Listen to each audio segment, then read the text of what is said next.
Man, these are not good. He also loves cult classic The Room. It's true.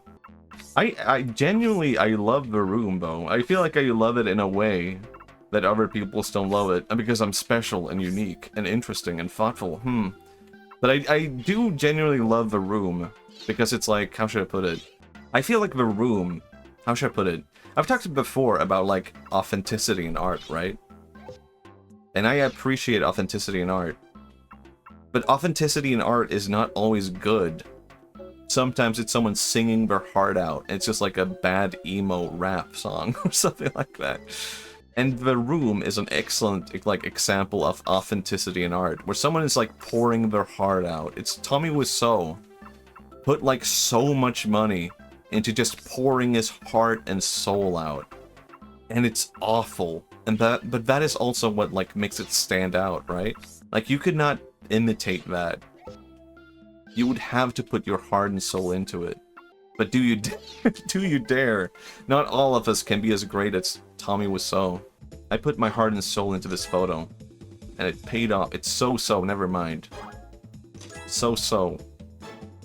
Okay, it's in the middle of the frame. Not really, to be honest. He's just being kind to me. Wonderful. I do find authenticity in art a fascinating topic. And part of it is because, like, I think it kind of doesn't matter anymore.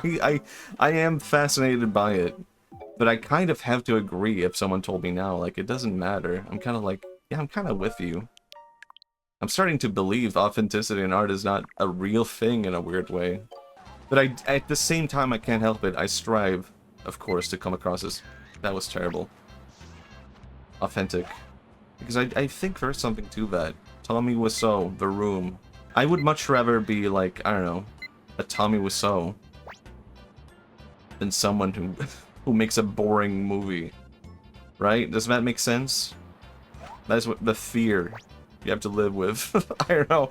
Every now and then I upload a YouTube video and I'm kind of like, this might be the worst thing I've ever said. Common Matthias, what is authenticity? Crash out.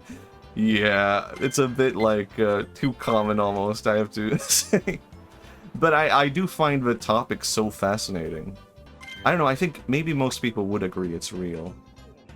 Every so often I upload a YouTube video on my main, and I can't help but feel like this might be I can't tell if this is the best thing I ever made, or if this is the worst thing I have ever made. And I'm going to become like the laughing stock of the internet. And then I have to get used to the idea of like, oh my god, something interesting is happening here. How about that?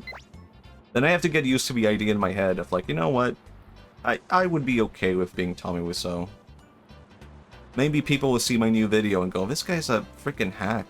There's also the chance you would read something that flops in the moment, but ages like a fine wine somehow. I mean, that is kind of like, that is kind of like what happened to a lot of my YouTube videos. Like, if you look at my, like, most popular YouTube videos, they did not become popular until, like, years after. Like, AI door video. I know, I can't even remember which ones they are. But it genuinely is the case. I guess this is kind of meta to talk about, like, making money on YouTube, right? But I think people approach it in the wrong way when people are like, oh, this did not make money. And it flopped immediately. Because from my experience, like, a lot of the money I made on YouTube came, like, years after I made a video. It might flop now, and then you get back to it 2 years later, and you're like, what the hell? I can buy a new phone. And to be clear, the pay you get from YouTube is not very good. But it is nice when it's like, wow, I can buy like an extra Snickers bar today. I'll go out and get a ramen.